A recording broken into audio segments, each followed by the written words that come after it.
এবার কয়লা চক্রবর্তী যাবে জেলে। এবার কয়লা চক্রবর্তী যাবে জেলে। তৃণমূলের হেভিওয়েট কয়েকজন মন্ত্রী তারা এই মুহূর্তে জেলে রয়েছেন, যার মধ্যে রয়েছেন পার্থ চট্টোপাধ্যায়, জ্যোতিপ্রিয় মল্লিক, অর্থাৎ শিক্ষা এবং রেশন এই নিয়ে চাপে পড়েছে রাজ্যের শাসক দল। খুব স্বাভাবিকভাবে নির্বাচনের আবহে এটাই বিরোধীদের কাছে একটা বড় হাতিয়ার, কারণ শুভেন্দু অধিকারী থেকে বিরোধী শিবিরের সবাই এই ইস্যুকে হাতিয়ার করে তোপ দাগছেন। এবার ভরা জনসভা থেকে শুভেন্দু অধিকারী বলেই দিলেন পরবর্তী কে জেলে যাবেন, অর্থাৎ মমতার মন্ত্রিসভার আর এক মন্ত্রী তিনি যে জেলে যাবেন সেই কথা জানালেন শুভেন্দু অধিকারী। তিনি নাম না করে তালডাংরার তৃণমূল বিধায়ককে কয়লা চক্রবর্তী বলে জেলে পাঠানোর হুঁশিয়ারি দিলেন। তিনি নাম না বললেও কাকে নিশানা করেছেন সেটা এক প্রকার কিন্তু স্পষ্ট। আসুন শোনাই কি বলছেন বিরোধী দলনেতা শুভেন্দু অধিকারী, শুনুন। বাবা মা গার্ডিয়ান ছেলেমেয়ের পিছনে টাকা খরচ করতে চাইছে না, বলছে নাম সহিত বেড়ে গেছিস, রিড এন্ড রাইট আর পড়তে হবে না, পড়ায় অনেক খরচ। কারণ পশ্চিমবাংলায় এই ঠগি পিসি আর তার চোর ভাইপো যদি থাকে, একটা শিল্প আসবে না, একটা চাকরি পাবেন না, আর চাকরি বিক্রি হয় প্রমাণ হয়ে গেছে। ওটা পার্থ জেলে আর রেশনচোর জ্যোতিপ্রিয় মল্লিক জেলে। এবার কয়লা চক্রবর্তী যাবে জেলে। তাই সবাই মিলে কথা দিচ্ছেন তো, এখান থেকে 52 কিলোমিটার ছাত্রা, আমি জেতার পরে আসবো আবার, সুভাষ তো অনেক ভোটে জিতবে। 30-এর উপর সে কে বলছে 26-এ ভোট, 30-এর উপর সে মোদিজি প্রধানমন্ত্রী। প্রকাশ্য জনসভা থেকে নাম না করে তালডাংরার তৃণমূল বিধায়ককে কয়লা চক্রবর্তী বলে জেলে পাঠানোর হুঁশিয়ারি রাজ্যের বিরোধী দলনেতা শুভেন্দু অধিকারীর। গত মঙ্গলবার তালডাংরায় বাঁকুড়া লোকসভা কেন্দ্রের বিজেপির প্রার্থী ডক্টর সুভাষ সরকারের সমর্থনে একটা জনসভার আয়োজন করা হয়। সেই জনসভায় প্রধান বক্তা হিসেবে উপস্থিত ছিলেন রাজ্যের বিরোধী দলনেতা শুভেন্দু অধিকারী। সেখানে খোলা মঞ্চে বক্তব্য রাখতে গিয়ে শুভেন্দুবাবু রাজ্যের বর্তমান সরকারকে একহাত নিলেন। তিনি ঝাড়গ্রাম লোকসভার গড়বেতার প্রসঙ্গ টেনে বলেন, আজ তিনি ঝাড়গ্রামের লোকসভা প্রার্থী ডাক্তার প্রণত টুডু সহ কয়েক হাজার কর্মীদের নিয়ে সেখানকার শতাব্দী প্রাচীন সর্বমঙ্গলা মন্দিরে পুজো দিয়ে সেই পুজো তিলক কপালে নিয়ে সোজা বাঁকুড়া এসেছেন। অপরদিকে কিছুদিন আগে মমতা বন্দ্যোপাধ্যায়কে গড়বেতার একটা জনসভায় যখন সেই ঠাকুরের ছবি এক তৃণমূল কর্মী হাতে তুলে দেয়, তখন তিনি তাচ্ছিল্য ভরে কার্যত ছুঁড়ে ফেলে দেন। তাই তিনি মাকে বলেছেন তাকে ক্ষমা করো। শুধু তাই নয়, তিনি নাম না করে তালডাংরার তৃণমূল বিধায়ক তথা বাঁকুড়া লোকসভা কেন্দ্রের তৃণমূল কংগ্রেস প্রার্থী অরূপ চক্রবর্তীকে কয়লা চক্রবর্তী আখ্যা দিয়ে জেলে পাঠানোর হুঁশিয়ারি দিয়েছেন। আরও একাধিক বিষয়ে বাক্যবাণে তৃণমূল কংগ্রেসকে একেবারে বিদ্ধ করতে দেখা গেল বিরোধী দলনেতাকে। পরে তিনি সাংবাদিকদের মুখোমুখি হয়ে জীবন কৃষ্ণ লালার জামিন থেকে ইমাম অ্যাসোসিয়েশনের ভোট ফতোয়া সহ বিভিন্ন বিষয় নিয়ে মন্তব্য করেছেন। আসুন আর কি বললেন এদিন বিরোধী দলনেতা শুভেন্দু অধিকারী, এবার সেটা শোনাই।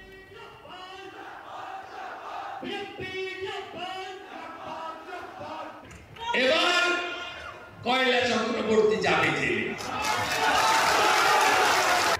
এবার কয়লা চক্রবর্তী যাবে জেলে। বাবা মা গার্ডিয়ান ছেলেমেয়ের পিছনে টাকা খরচ করতে চাইছে না, বলছে নাম সহিত বেড়ে গেছিস, রিড এন্ড রাইট আর পড়তে হবে না, পড়ায় অনেক খরচ। কারণ পশ্চিমবাংলায় এই ঠগি পিসি আর তার চোর ভাইপো যদি থাকে, একটা শিল্প আসবে না, একটা চাকরি পাবেন না, আর চাকরি বিক্রি হয় প্রমাণ হয়ে গেছে। ওটা পার্থ জেলে আর রেশনচোর জ্যোতিপ্রিয় মল্লিক জেলে। এবার কয়লা চক্রবর্তী যাবে জেলে। তাই সবাই মিলে কথা দিচ্ছেন তো, এখান থেকে 52 কিলোমিটার ছাত্রা, আমি জেতার পরে আসবো আবার, সুভাষ তো অনেক ভোটে জিতবে। 30-এর উপর সে কে বলছে 26-এ ভোট, 30-এর উপর সে মোদিজি প্রধানমন্ত্রী। লোকসভা ভোটের পূর্বে বাঁকুড়ার বিজেপি প্রার্থী ডাক্তার সুভাষ সরকারের সমর্থনে বিরোধী দলনেতার আগমন এবং দলীয় কর্মীদের উদ্দেশ্যে বার্তা অনেকটাই বাড়তি অক্সিজেন বলে মনে করছেন বিজেপি কর্মীরা। আমাদের প্রতিনিধি নির্ভীক চৌধুরী কি প্রতিবেদন তুলে ধরলেন শোনাবো এবার। আর কয়েকদিন পর বাঁকুড়া লোকসভা কেন্দ্রে অনুষ্ঠিত হতে চলেছে লোকসভা ভোট পর্ব। আর এই লোকসভা ভোট পর্ব সম্পূর্ণ হওয়ার আগে বিভিন্ন রাজনৈতিক দল তাদের হেভি ওয়েটদের দিয়ে কিন্তু প্রচার চালাতে মরিয়া। কোনো পক্ষই প্রচারের ময়দানে কাউকে এক চুল জায়গা ছাড়তে নারাজ। আর এই লোকসভা ভোটের প্রাক্কালে বাঁকুড়া জেলার বিভিন্ন জায়গা জুড়ে বিভিন্ন রাজনৈতিক দলের হেভি ওয়েটরা কিন্তু প্রচার চালাতে আসছেন। বাঁকুড়া লোকসভা কেন্দ্রের বিজেপি প্রার্থী ডক্টর সুভাষ সরকার, যিনি কেন্দ্রীয় শিক্ষা দপ্তরের প্রতিমন্ত্রীও ছিলেন, তার সমর্থনে বাঁকুড়ার জঙ্গলমহলের তালডাংরায় একটি জনসভাতে যে বিজয় সংকল্প সভা রয়েছে বিজেপির, সেখানে যোগদান করতে আসেন শুভেন্দু অধিকারী। সেখানে তিনি রাজ্য সরকারকে যখন এক হাতে নিলেন, তিনি কিন্তু সুর চড়ালেন বাঁকুড়ার বিভিন্ন রাজনৈতিক ব্যক্তিত্বের উপরে। তিনি খোলা মঞ্চে যখন বক্তব্য রাখছিলেন, তিনি নাম না করে তালডাংরার বিধায়ক অর্থাৎ যিনি বাঁকুড়া লোকসভা কেন্দ্রের তৃণমূল কংগ্রেস প্রার্থী, তাকে কয়লা চক্রবর্তী আখ্যা দিয়ে তাকে গ্রেপ্তারের হুঁশিয়ারি দেন। সবে মিলে দিন যত এগিয়ে আসছে, ক্রমে ক্রমে উত্তপ্ত হচ্ছে এই বাঁকুড়া লোকসভা কেন্দ্রের রাজনীতি। এই সব রাজনৈতিক উত্তাপের মাঝেও শেষ হাসিটা এই লোকসভা কেন্দ্র থেকে কে হাসে, তার জন্য অপেক্ষা আগামী 4 জুন। আর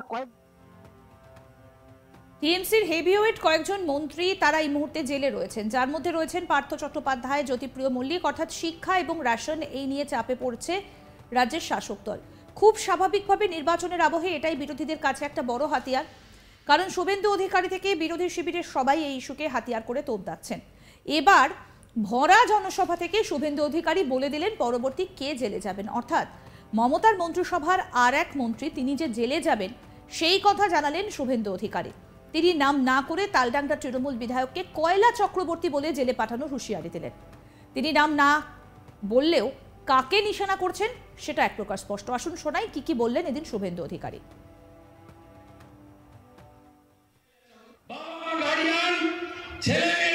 টাকা খরচ করতে চাইছে না, বলছে নাম সহিত বেড়ে গেছিস, রিড এন্ড রাইট আর পড়তে হবে না, পড়ায় অনেক খরচ। কারণ পশ্চিমবাংলায় এই ঠগি পিসি আর তার চোর ভাইপো যদি থাকে, একটা শিল্প আসবে না, একটা চাকরি পাবেন না, আর চাকরি বিক্রি হয় প্রমাণ হয়ে গেছে। মোটা পার্থ জেলে আর রেশন চোর জ্যোতিপ্রিয় মল্লিক জেলে, এবার কয়লা চক্রবর্তী যাবে জেলে। তাই সবাই মিলে কথা দিচ্ছেন তো, এখান থেকে 52 কিলোমিটার ছাত্রা, আমি জেতার পরে আসবো আবার। সুভাষ তো অনেক ভোটে জিতবে, 30-এর উপর সে কে বলছে 26-এ ভোট, 30-এর উপর সে। আরো আপডেট পেতে দেখতে থাকুন আজ তাক বাংলার ইউটিউব চ্যানেল, সাবস্ক্রাইব করুন।